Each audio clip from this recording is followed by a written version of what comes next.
Man, oh man, I'm gonna cause people to get angry with this video. Welcome to the new top 5 worst zombie maps of all of Black Ops Zombies. Now, this is only Treyarch. We ain't including IW or anything like that. Now, and I'm also going to be basing this purely off of the gameplay. There will be some story aspects, but most of the story aspects that we're going to talk about are going to be included in terms of Easter eggs and whatnot. And my opinions of the map have changed over the years. I want you guys to keep that in mind because, you know, people change, you know, and you get different opinions. So, and I'm gonna actually talk about the maps that I used to not like and say what I like about them. And I believe many people will be surprised by the choices I pick. And if you have your own worst maps, comment them down below. I also will be trying not to blame much of the actual maps on the mechanics of the game. Obviously, I'm looking at you, Black Ops 4, but they will be considered. Anyways, let's head on to the number 5 spot. Y'all are gonna be surprised by this one. My number 5 worst map in all of Call of Duty Zombies has got to be Nuketown Zombies. And everybody's like, oh my god, what did you just say? Hello?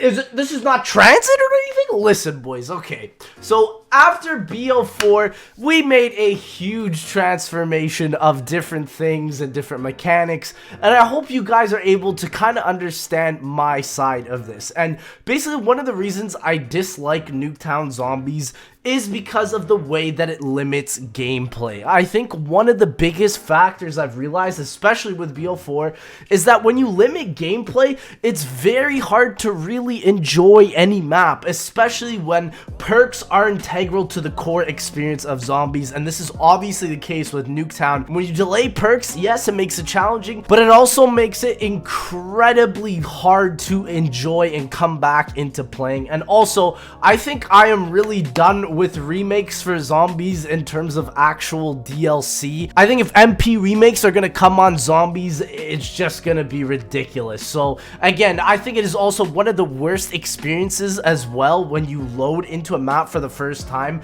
and you feel like you've already played it. And I felt like that with 2 of the maps on my top 5. And just rethinking about it, I know Pat would kill me for saying stuff like this, but it, like, just going back and just thinking about what are the maps I would want to play, Nuketown is definitely not on that list. And you could consider it like Nuketown is just a filler map that they decided to do. And I know everybody hates that word in terms of zombies, but it's like all the story that they put into Nuketown could have been anywhere. And I want people to know that, like, when Treyarch makes these maps, they make it in terms of what they have on the idea in terms of gameplay, and then they meld the story into that. And that is always how it will be. So technically, story really doesn't take a major priority in this map. Plus, there's no Easter egg, and it's just a very bare bones map. There were some cool additions like the M27, but again, Nuketown was fun for what it was, but not anymore in my opinion. But anyways, guys, coming down to the number 4 spot,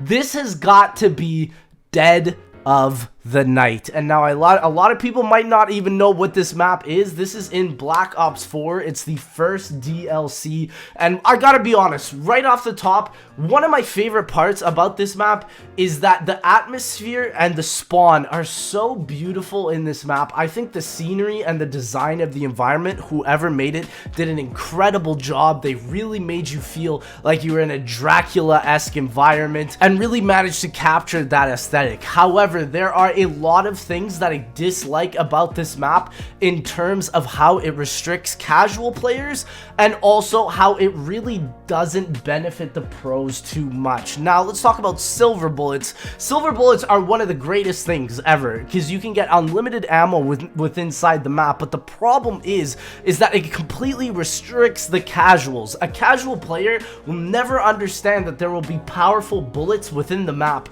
and try to collect it until a YouTube guide has been looked up. And I think that alone makes it bad. I think having to rely on a third-party source while you're playing a game in a lot of ways can take away from the experience massively. Now, I know zombies and kind of Minecraft and a lot of other games, they have exceptions, right? But in the midst of zombies and Minecraft, for example, you can pause, right? Zombies, it's just too hectic. You can pause in zombies as well, but again, I think the fact that you have to disconnect and then reconnect back into the gameplay is really not that good. I actually also believe that a lot of the gameplay mechanics within the map were really good, but they were just too convoluted with certain parts and part spawn variations. I need to say this now, they have to go within the map. This means that one part for one thing will have 3 different spawn locations, and that needs to leave zombies. I think the fact that that is a continuous thing, especially with the amount of parts within this map, makes it a bad map because you have to know so many different areas in terms of just building one thing. So I believe part spawn variations really need to leave zombies and should not come back. And also, there's a lot of weird things with the map. Like, I really liked Alistair's Folly, but then you also really have to wonder, like, is it just the chaos version of the ray gun? Like, I don't even get it. And on top of that, probably the worst part about the map is the enemy variation. Compared to 9, Dead of the Night is almost unplayable. Like, the fact that the vampires can stop you from regaining health for such a long time is probably one of the worst parts about this map, and it makes you look way more at the HP bar rather than the gameplay in front of you. So that is why I think it is one of the most restrictive maps, and you can kind of start seeing this whole restrictive feeling that I dislike in zombies. But anyways, coming down to our number 3 spot, you guys are gonna be surprised by this. This has got to be Alpha Omega. Now, I know a lot of people are gonna roast me for this, but listen, I believe this has got to be one of the most forgettable maps on Black Ops 4. It actually did really good in terms of marketing, and it was a very fun map initially, but after about the first initial week or so, the appeal died hard for me, and I think for everybody else as well. I have probably less than a week of playtime, and that's just not even playtime itself. That's like a week I spent trying to play in the map, and it doesn't have the less limiting gameplay, but again, it runs into the problem that Nuketown does, where it's just familiar. I loaded into the map and I've played it, and it's because the map is based off of the version inside of Blackout, and a lot of things to me didn't really make sense. I don't know why they variated the ray gun Mark II. Like, again, there's no real sense of like actual pushing for innovation. It's just same things, kind of. I don't know. I wasn't really a big fan of it. The map travel in this map is also terrible. You really have to focus yourself on finding these telepads and then picking up and placing them elsewhere. It has no flow. And again, there's so many questionable choices. Like, why is the Avogadro in this map? What is the point of this? I get it. It is integral for the story, but there's so many of these filler additions that it just... Again, I don't know why. It's just so many reused assets, and that is one of the worst things to experience in zombies, in my opinion. And it's just like the gameplay itself, I don't think is bad. I think a lot of the Easter egg steps are actually pretty easy to do, but it's just a very dull atmosphere. You know, it's Nuketown. You're in a couple of houses, and then that's kind of it. You're talking to Rushmore, and it doesn't really evolve outside of that. So that is why Alpha Omega for me is my 3rd worst map of all time. Coming down to our number 2 spot, this is where things get spicy, and this is where the real hatred for these maps it really comes through and shines.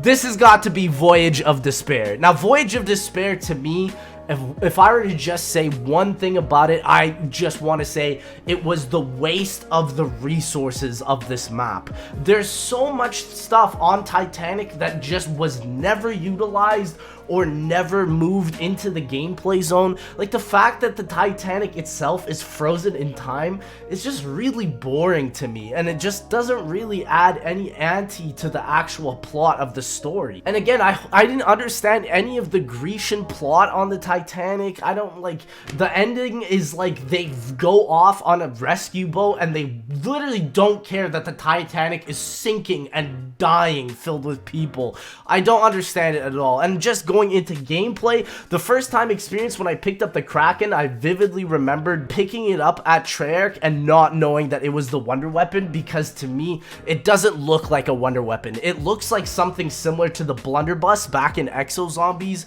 and it is just not my cup of tea. And on top of that, this has got to be one of the most confusing zombie maps ever. There are so many random areas in this map that you will never go to or you will never buy, and I don't understand how it was made in terms of this weird complexity. I really like to consider it as a bad copy of 9, and that's what I thought initially, especially with all the perk statues and all of that. And I gotta give it credit for its map travel. I think it's not too bad with all the portals, but man, without those portals on the map, it would be one of the worst. And I also think the pack-a-punch process is good, but then again, the water in the map isn't really used effectively like Zetsubo, where it's like more of an adventure. In this map, it's just kind of, oh, turn the valve off and then the water goes away. It doesn't add anything. It's just there. There's a very gray look to the map as well.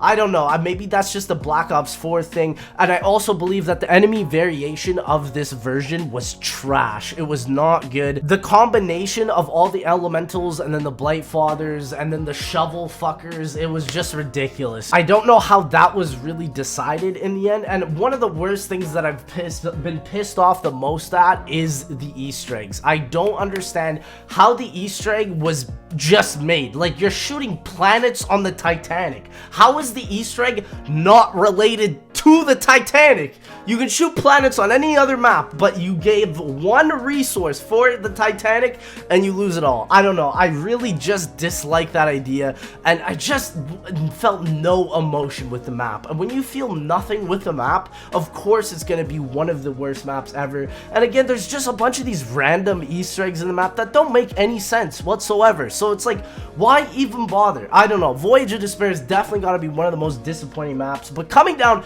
into our honorable mentions, this is where things get interesting. Our honorable mentions are Shangri-La, Zetsubo no Shima, Transit, and Die Rise. However, I'm going to be talking about how my opinion of those 4 maps have improved. With Shangri-La, I think Zombies Chronicles helped out a lot. I believe it is one of the most, if not the most beautiful zombies map ever made. But again, I think it is challenging, but it does limiting gameplay in a good way, because the map flow in Shangri-La is so well made that the limiting aspect of the gameplay is actually exciting and enjoyable, whereas in maps like Alpha Omega or Dead of the Night or Nuketown, you really just can't find that. It's really dull. And of course, with Zetsubo no Shima, yes, it's a dark and dingy map, but man, it started growing on me as just an adventurous map, and I really have to say that Black Ops 3's maps are truly some of the best A-tier class maps ever. Transit, again, still has multiple flaws, and I think the reason I'm not going to be putting it on this list is because of the fact that it has potential to be remastered in Black Ops 5,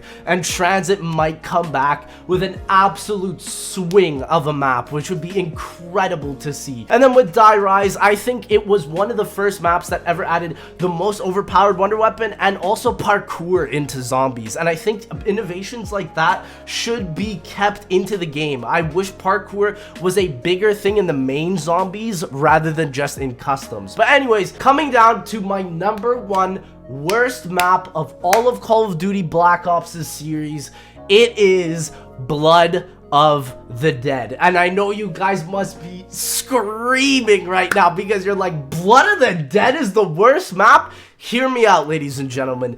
If I were to describe Blood of the Dead, it is just a massive step down from Mob of the Dead. And I think that is why it is my number 1 worst map and the most disappointing zombies map ever to be released. It is the saddest reality knowing that if Mob of the Dead was remastered as it was, it would have already been better than Blood of the Dead. And I think all of those extra resources and all of that extra time wasted was a massive waste in developer time. And I think Treyarch should really be upset with what they've made. And I agree with Blood of the Dead, it has hands down the worst Easter egg in all of zombies. There is no question. I think most people can agree with me at least on that. There is no Easter egg in all of Call of Duty Zombies that is as bad as Blood of of the Dead. It is truly one of the most tedious, awful, ridiculous, buggy, and glitchy Easter eggs I've ever done in my entire life. The new area that Blood of the Dead itself adds is literally filler. It is too linear for the map,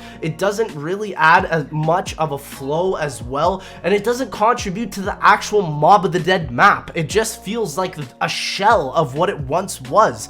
It is ridiculously difficult, and I know a lot of patches have come out, but man, there are so many useless side Easter eggs as well, on top of the nerfed guns and all of the BO4 mechanics. It is unbelievably one of the worst experiences I've ever played in my entire life. I think the fact that Afterlife got replaced with a shield was a complete tragic mistake.